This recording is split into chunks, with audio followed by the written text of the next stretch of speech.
Corona time था, उसमें मैं बीजेपी में था। मैंने मेरे आंखों के सामने हुआ है, क्योंकि जो सैनिटाइज बोल के ब्लीचिंग पाउडर डाल डाल के छिड़काव करा गया है, उसका मैं सबूत खुद गवाह हूँ। मगर ये गुटबाजी के चक्कर में बहुत से कार्यकर्ता ऐसे जो नाराज है, बहुत उनके क्षमता है और उनको आगे लाया नहीं जाता है। वो सैनिटाइज छिड़काव नहीं हुआ है। बड़ा खुलासा कर रहे हैं कि सैनिटाइज के नाम पे ब्लीचिंग पाउडर पूरे महानगर में छिड़का गया है। ये सारे के सारे बेरोजगारी उत्तराखंड में क्यों है कि सारे के सारे ओवर बाहर के कंपनियों को काम दिया गया? क्या उत्तराखंड में कोई ऐसा लाइनिंग नहीं है, कोई ऐसी कंपनी नहीं है जिनको ठेका दे दिया जाए? क्या किसी पे इतना नॉलेज नहीं है? क्या उत्तराखंड पे इन लोगों को विश्वास नहीं है? क्या इनको देना चाहिए मगर नहीं दे रहे हैं, क्योंकि इनके उत्तराखंड के लिए इनको पीड़ा ही नहीं। ये सब जितने पद पे बैठे हैं सारे के सारे अपने पैसे कमाने के तक बैठे हुए हैं। जो राजनेता हैं अगर दूसरी पार्टी में भी हैं तो सत्तारूढ़ पार्टी में चाहते हैं कि कहीं ना कहीं वो सत्तारूढ़ पार्टी में आए, लेकिन आपकी तो सरकार थी सत्तारूढ़ पार्टी में, आप युवा संगठन के अध्यक्ष भी थे और साथ ही साथ संगठन में भी आपने काम किया था और उस व्यक्ति के साथ किया था जो आज सत्ता में मौजूद है, आज सत्ता के सीएम है, तो छोड़ने का कारण क्या रहा? आपने बहुत अच्छा क्वेश्चन पूछा रावत जी, क्योंकि इसमें सत्ताधार पार्टी होते सभी लोग चाहते हैं सत्ताधार पार्टी में बने रहना, मगर मैं ही ऐसा दुर्भाग्य आदमी है मुझे जो बहुत जल्दी सत्ताधार पार्टी छोड़ दी मैंने। इसका बहुत विशेष कारण यह है कि जो भाजपा में इसमें हो रखा है, पुराने कार्यकर्ता जितने भी हैं उनका कदर हो रहा है, उनका कोई कदर नहीं हो रही है। इस समय जितने पुराने कार्यकर्ता हैं, चाहे विधायक से लेकर जितनों ने पार्टी खड़ी करी है, उनका बिल्कुल कोई सुनवाई कुछ नहीं है।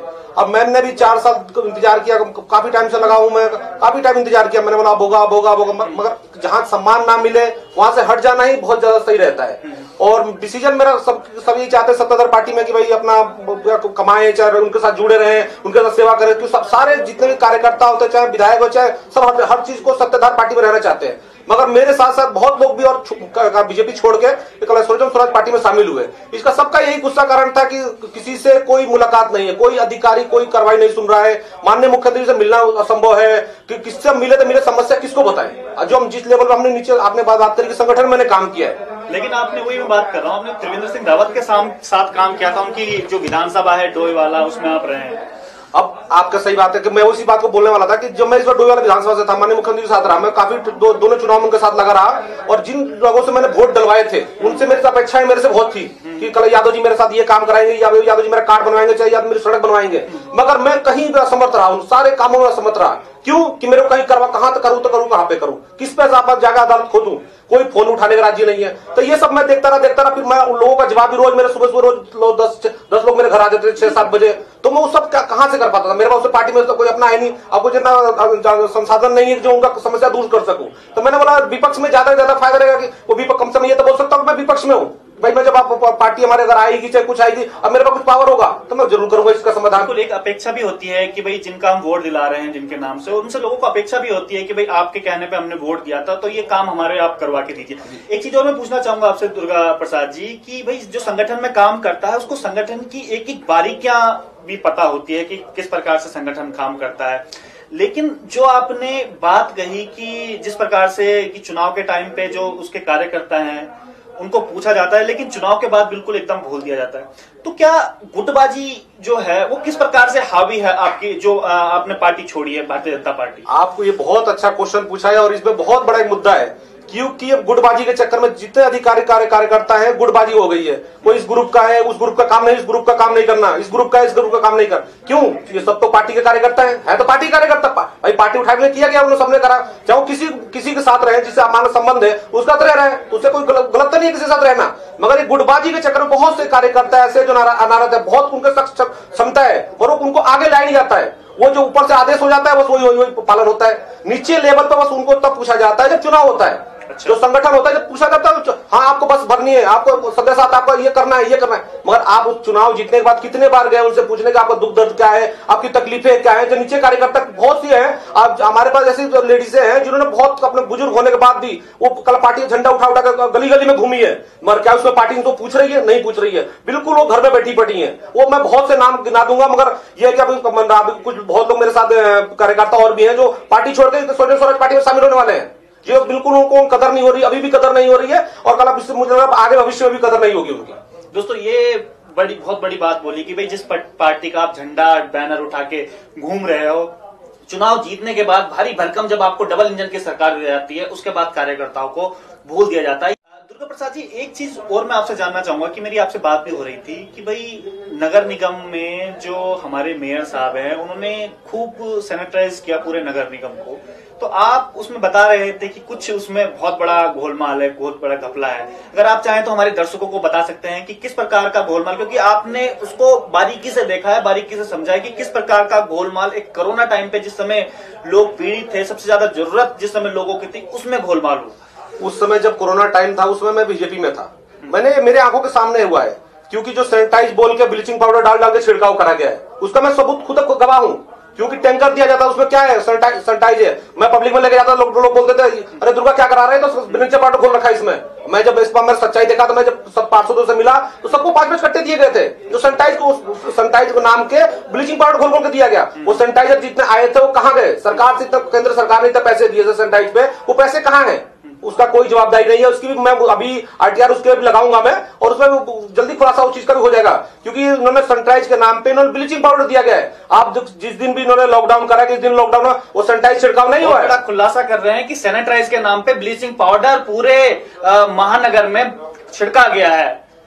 ये आप किसी से, मैं नहीं है, किसी से भी जनता से आप जाके बीच में जाएंगे, आप तो मीडिया हैं, आप किसी जनता से जाके पूछिए कि आपका छिड़काव कैसे हुआ, सब यही बोलेंगे ब्लीचिंग पाउडर से हुआ है। कोरोना का कोरोना टाइम में इतना पैसा आया है, इतना फंडिंग आई है, और वो पैसा गया कहां, ये मेरे साथ बता सकते हैं फंडिंग कहां गई है। बहुत कार्यकर्ता ने अपने जेब से देके 1000-5,000 रुपए दिए हैं मगर वो क्या करा गया, ब्लीचिंग पाउडर में किसी बड़ी कंपनी को सैनिटाइज कर लिया गया, मगर ब्लीचिंग पाउडर में उसे घोल दिया गया। सारे सैनिटाइजर जो टैंकर आते थे उसमें ब्लीचिंग पाउडर घोला जाता था, कोई सैनिटाइजर नहीं था, वो सब ब्लीचिंग पाउडर था। जितने भी पार्षद हमारे बने हैं 100 वार्डों में, सबको सैनिटाइज करा गया है। और एक चीज और बता दूं आपको, अभी मैं अभी इस बीच में आरटीआर भी लगाई है एक चीज में मैंने, और वो शायद 1-2 दिन में मेरा हो जाएगा।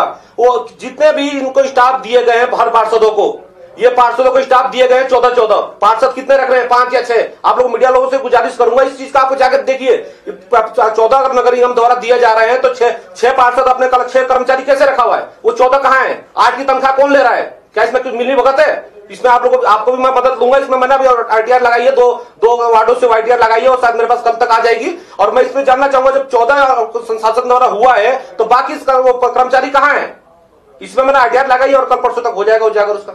दोस्तों, ये बहुत बड़ी बात उन्होंने कही है कि भाई किस प्रकार से घोलमाल होता है, क्योंकि बहुत सारी चीजें हम मीडिया भी आपको नहीं बता सकती है, हमें पता नहीं होता इन बातों का, लेकिन जो संगठन में काम करता है, जो इन नेताओं की बारीकियों को जानता है कि किस प्रकार से नेता काम करते हैं, उन्हें एक एक चीज का मालूम होता है कि किस प्रकार से कहां पे भ्रष्टाचार होता है।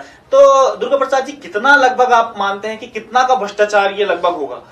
मैं तो रावत जी चीज जानना चाहता हूँ। मैंने कर्मचारी से पूछा था, उसे बोलते हैं पर डे का 270 रुपए दिया जाता है, तो 270 रुपए इंटू आप कर दिया एक महीने का 8,000 कुछ रुपए बनते हैं। अरे 8,000 इंटू 8 करिए, इतने का पर महीना घोटाला हो रहा है। एक बंदे का इतना घोटाला हो रहा है, सोचे 100 वार्ड है और 100 पार्षदों को कितने मिले होंगे।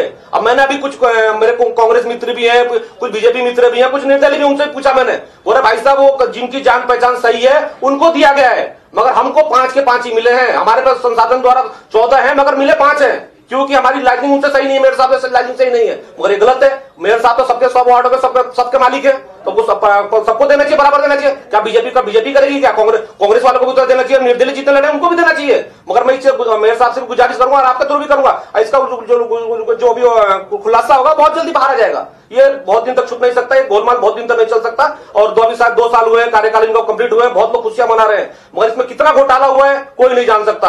आप बोलते हैं कल मंडियां बनाई आपने, स्मार्ट मंडियां बनाई, कितनी जगह स्मार्ट मंडियां बन गई, 2 साल हो गए। एक 6 नंबर डोई वाला विधानसभा बनाई गई, वहां जाम इतना लग रहा है, कोई देखने गया आज तक नहीं थे। वहां भी वसूली होती है, इस नाम पे भी वसूली होती है। किस कंपनी को आपने जो स्मार्ट सिटी का बनाया गया, किस कंपनी को? उत्तराखंड में क्या कोई स्मार्ट बनाने के लिए नहीं है, सब दिल्ली कंपनी बैठा दी गई है, वहां कोई सुनवाई नहीं है, कोई कुछ नहीं है। स्मार्ट सिटी बस मात्र वो जो ठेलिया स्मार्ट सिटी बनाई गई है, उनसे मैं रोज बातचीत करता हूं, ठेली वालों से, वो सारे दुखी हैं। उनको लोन जबरदस्ती लोन दिया कि उनको ठेली दे दी गई है, क्या वो उतना लोन प्रोवाइड कर पा रहे हैं? उनसे खर्चा निकल पा रहा है उनका, इन लोगों को जानना चाहिए। मगर इसमें घोटाले में लोग सब दस्त हैं, उनको कुछ नजर नहीं आ रहा है चीज सब देख के।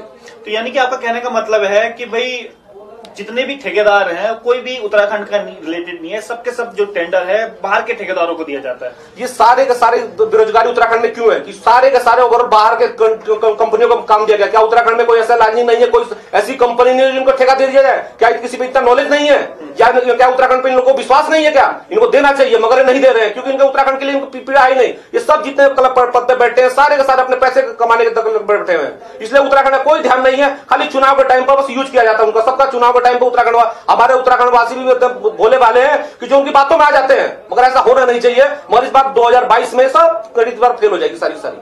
अच्छा, एक सवाल और मैं आपसे पूछना चाहूंगा कि जितने भी जो मुख्यमंत्री आप कह रहे हैं कि भाई भूल जाते हैं जो कार्यकर्ता काम करते हैं, लेकिन अभी तो मुख्यमंत्री जी ने खूब सारे पद बांटे हैं अपने कार्यकर्ताओं को।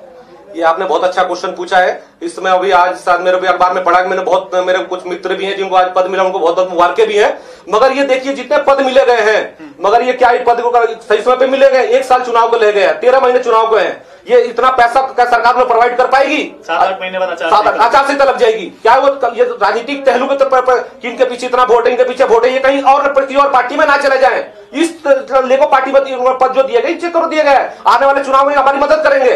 यह सरकार 60,000 कर्जों में लुप्त है, वो कहां से करेगी या इनको कहां से तनख्वाह देगी? कितने कर्मचारी जो धरने में बैठ रहे हैं उनको तनख्वाह देने के लिए है नहीं, पद कहां से दे रहे लोग? मैं तो समझ पर हूं। अब ये राजनीतिक पहलू है, राजनीतिक पहलू के चक्कर में पद जो दिए गए हैं, राजनीतिक पहलू के चक्कर में दिए गए पद।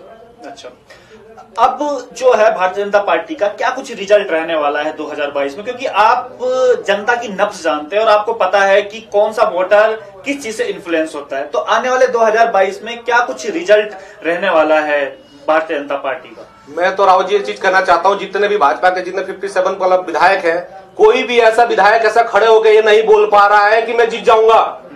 कोई 29 विधायक अभी दिल्ली गए थे, तो वो ये नहीं चाहते कि त्रिवेंद्र जी के संरक्षण में चुनाव लड़े। तो सोचा हमारा मुखिया कैसे है, जो कोई उनका मुख्यमंत्री जो नहीं चाह रहा है कि उनके संरक्षण विधायक चुनाव लड़े, तो बहुत बड़ा दुर्भाग्य है। तो उन्होंने क्या विकास किया होगा? और ये आने वाले चुनाव में 2022 में पता सबको लग जाएगा कितना किसने काम किया है। एक चीज मैं समझ नहीं पा रहा हूँ, थोड़ा दर्शकों को भी मैं बताना चाहता हूँ कि भाई जो दुर्गा प्रसाद जी थे उन्होंने त्रिवेंद्र सिंह रावत के संगठन में काम किया, उनके साथ काम किया, लेकिन दुर्गा प्रसाद जी भले ही एक नेता जनता के लिए काम करे नहीं करे, लेकिन जो उसके साथ कंधे से कंधे मिलाकर खड़े थे उनके लिए जरूर काम करते। तो ऐसा क्या कारण है कि भाई जो कार्यकर्ता है वो ही नाखुश है? इस समय सबसे जो कार्यकर्ता नाखुश इसलिए है कि जो इसमें जो पद बट रहे हैं ये सब गुटबाजी के चक्कर में पद बटे गए हैं, इसलिए कार्यकर्ता नाराज है। और ये जो गुटबाजी माननीय मुख्यमंत्री से आगाह भी किया था कि ये जो गुटबाजी है उसको खत्म किया जाए। मान लिया आप सरकार के मालिक है, पूरे सरकार आपके, चाहे कांग्रेस का हो, चाहे बीजेपी का हो, चाहे निर्दलीय जो भी है, आप सबके मालिक हैं। आप सबको लेकर साथ में चलना है, मगर ऐसा नहीं है। सब गुटबाजी के चक्कर में सब ये बेचारे कार्यकर्ता जितने भी है उनके गुटबाजी के चक्कर में सब परेशान है। आपका इंटरव्यू चलने के बाद बहुत सारे लोग बहुत सारे आपसे सवाल भी करने वाले हैं। वो तो कोई बात नहीं, राजनीति में तो चलता रहता है। राजनीति में वो जाहिर सी बात है, मैं अटैक जिस पे कर रहा हूँ बहुत लोग मेरे दुश्मन भी बनेंगे, बहुत लोग दोस्त भी बन सकते हैं, ये तो राजनीति में चलता रहता है।